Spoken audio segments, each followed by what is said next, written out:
Carl Glennis Roberts, black surgeon, born 1886, died 1950. Carl Glennis Roberts accomplished several firsts as an African American doctor. He was the first black to graduate from Valparaiso's medical program in 1911, and he was the first black gynecologist at Providence Hospital in 1916. Roberts was responsible for organizing the first surgical training program for African American doctors, approved by the American College of Surgeons and the American Medical Association. Roberts coordinated the organization of the first black sanitary corps in the Chicago Red Cross during World War I. He was also the first black commandant in the Chicago chapter. Roberts was also a pioneer in the American College of Surgeons, one of the first 4 African Americans to be admitted. Roberts was one of 3 doctors who successfully appealed to the AMA to have the colored designation removed from the AMA directory. Throughout Roberts' long career, he was involved in numerous professional societies as well as important civic activities often related to racial justice. Roberts was born on December 15, 1886, in Roberts Settlement, Hamilton County, Indiana, to John A. and Nancy E. Simpson Roberts. He attended high school at the Fairmont, Indiana High School and Academy from 1901 until he graduated in 1905.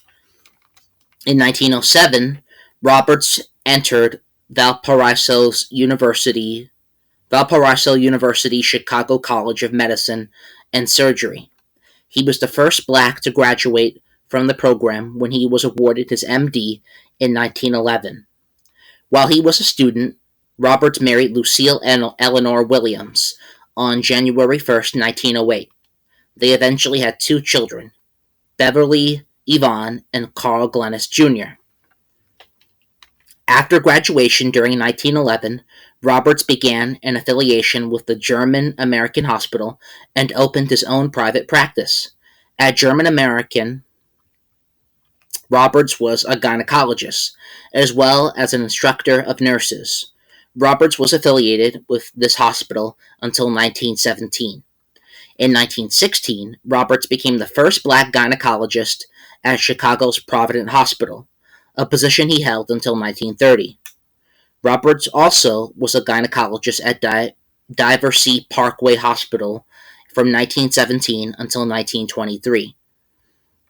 Roberts was named chairman of Providence Gynecologist Department from 1918, a position he held until 1923.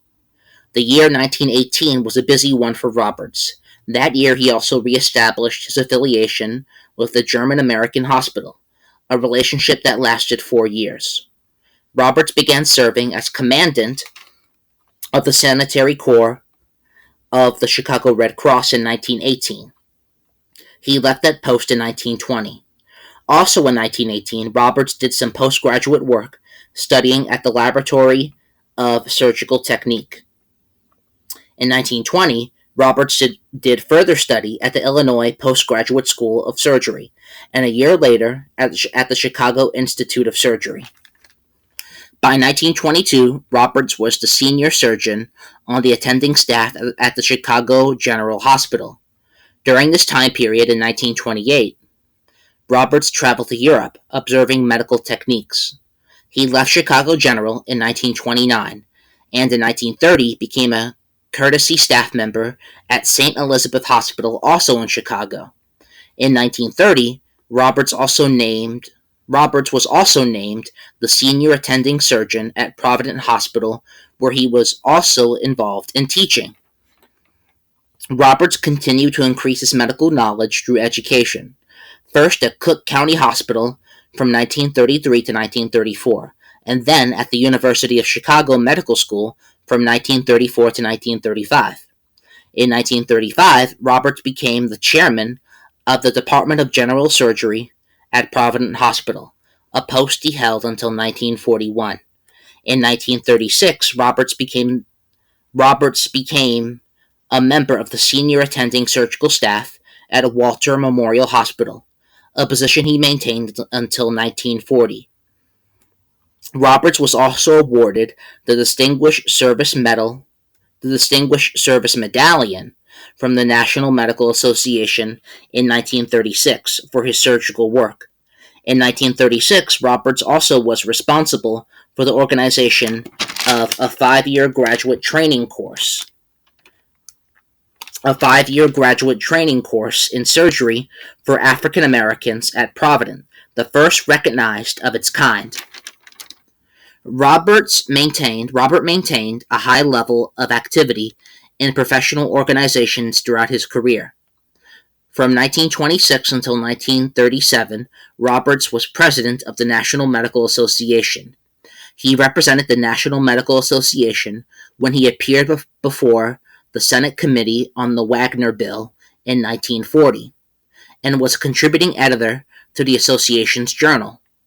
He contributed articles to his and other professional journals. Roberts was also a diplomat to the American Board of Surgery and president of the Cook County Physicians Association.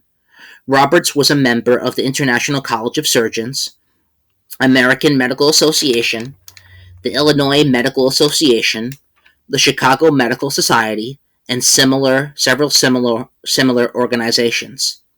In 1948, Lincoln University, Pennsylvania, bestowed an honorary degree on Roberts, SC.D. Roberts participated a similar high volume of civic work. He was president of the Chicago branch of the NAACP in 1925. Roberts was a member of the Interracial Committee of Illinois and lectured in white Protestant churches on race-related subjects. Roberts also worked on the Chicago Assembly as a member of the Board of Governors. His medical and civic interests intersected when Roberts was the chairman of the Southside Commission on Tuberculosis from 1940 until 1941. Roberts' career spanned beyond medicine. He was a member of the board of directors for the Chicago Mortgage and Finance Company, as well as the Chicago Radium Corporation. In 1941, Roberts suffered a heart attack from which he never fully recovered and which limited his activities. He retired from St. Elizabeth's Hospital in that year, but maintained an emeritus position there from 1945 until his death. Roberts retired from Providence Hospital as senior attending surgeon in 1946, maintaining an emeritus position after that date as well. Roberts, a gifted public speaker, died on January 15, 1950, after addressing a dinner meeting of Providence Hospital staff and Board of Trustees. Citations are in the description.